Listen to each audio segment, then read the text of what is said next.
Hey everyone, it's Synth Designer back again with another Sound Design Basics video.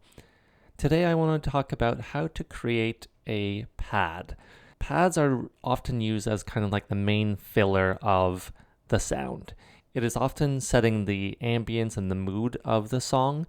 Unlike plucky basses or plucky leads, pads take up the most space and therefore are in a lot of ways some of the most important sounds. Today I kind of just wanted to go through how to create some basic pads and give you the tools necessary.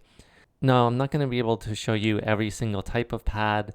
It's just going to be a basic pad setup, and you can use this in any VST, in any DAW. I'm using just a stock plugin GMS just to show you that a pad could be made in basically any synth that you have.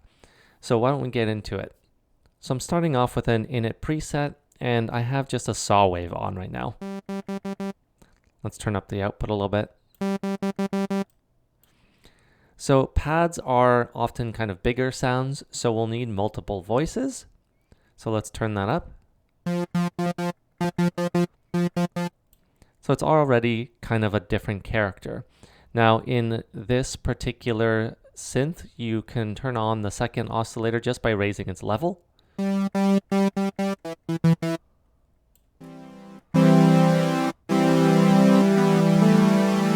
And that's very much a basic pad, but what we often get is a lot of different types of variations and modulations to pads, right? So although we have this kind of super saw sound, we can add some stereo here as well. And that's pretty typical in pads. You want kind of a big width to it. So the next step oftentimes is you'll turn on a filter, and let's turn on a low pass just to cut out some of the higher frequencies.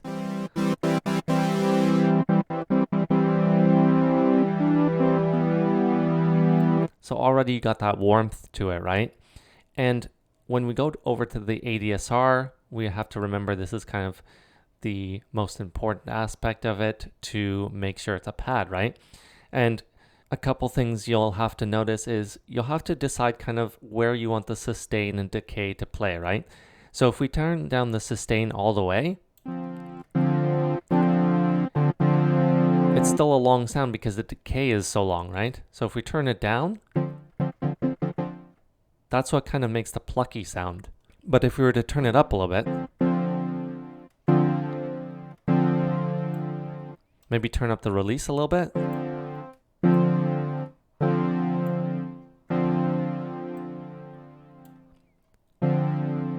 so it kind of depends what you want. Like a little bit of a decayed sound too is a great way of creating a pad still. It's just not quite as long and as sustained as you would get if you had the sustain fully open, right?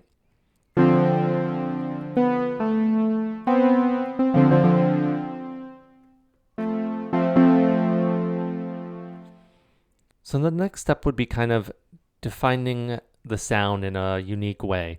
Right now we have a basic kind of saw pad with a filter, but let's say we want to add some envelopes to it, right?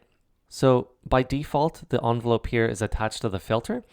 Let's open it up slowly, and with you up the amount here in GMS. And what that does is open up the filter. So I'm raising the attack here, and that's kind of defining how fast we want it to open up. And then the decay is going to give us the opportunity to open or close it quicker or slower, right? So let's turn the decay down.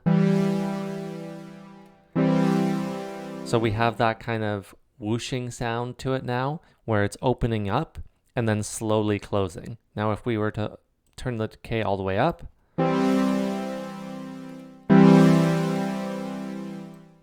versus all the way down.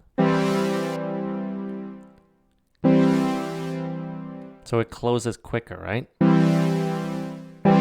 This makes it stay open, and then it closes quickly. That's too abrupt, so let's go over here.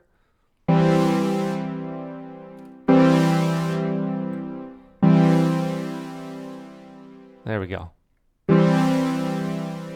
And we can change that as well, right? How much we want it to open. So we can turn this down.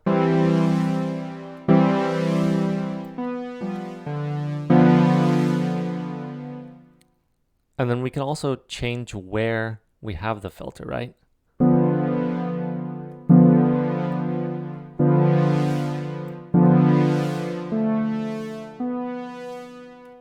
The next step would be to choose if you want some sort of LFO. So again, we can attach the LFO to the filter, for example, and then turn the LFO rate a little bit down, and then set the amount here. It's on a sine wave, so it's going to be pretty smooth.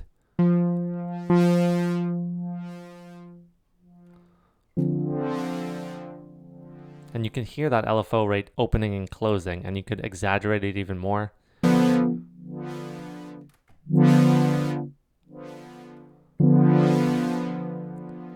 Since we don't have a fully sustained sound, it's going to decay quickly, and if you have the LFO too high, then you're really going to lose it. So we want to kind of turn it down a bit.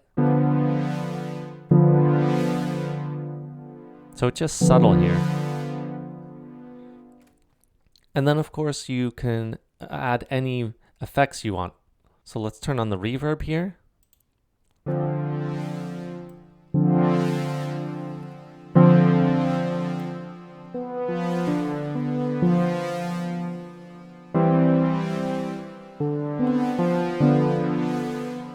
You could turn on something like the phaser as well. That all depends if you kind of want that type of sound. And then distortion, you have to be a little bit careful since there's so many notes usually played with pads. It's not exactly like a pluck where you play one note. Every time you hit multiple notes, it's going to be multiply distorted in a sense, right?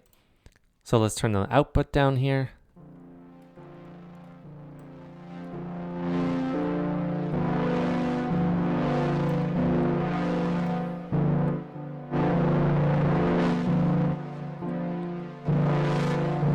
So it kind of depends what kind of sound you want.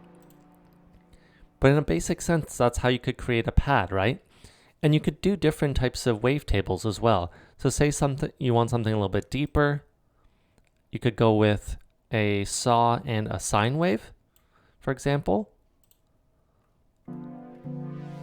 Let's turn the output back up.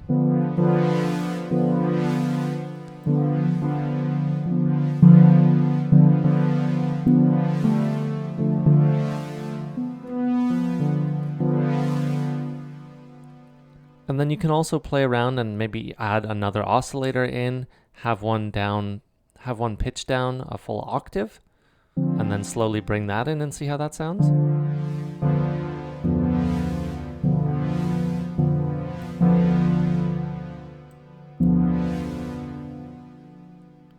Or play around with different wavetables, see how they sound.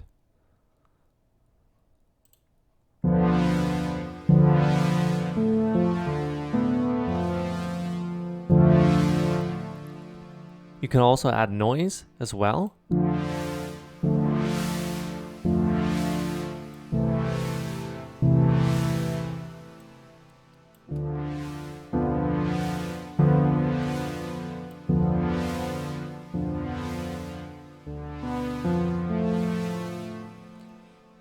And of course, you can play around with the sustain and decay as well. So let's turn the sustain back up and maybe have a wobble pad. We can do this by setting the LFO rate here.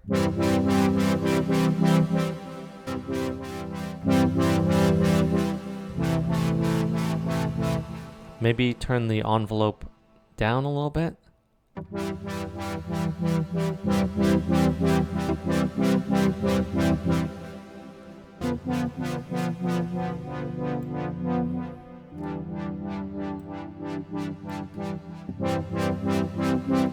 And then fiddling around with the LFO amount here.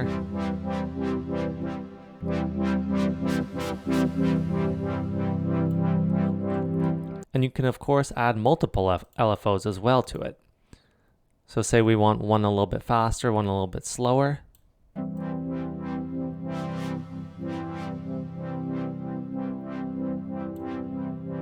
So you can hear the one opening quickly and the other one opening slowly.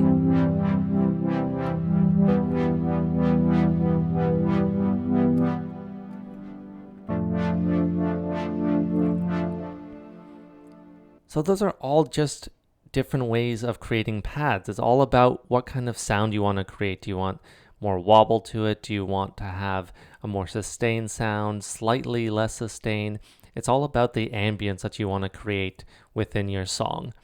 So that's just a basic kind of fundamental way of thinking about how to create pads.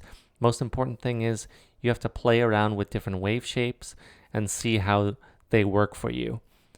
So I really hope you enjoyed this video, and I'll see you next time.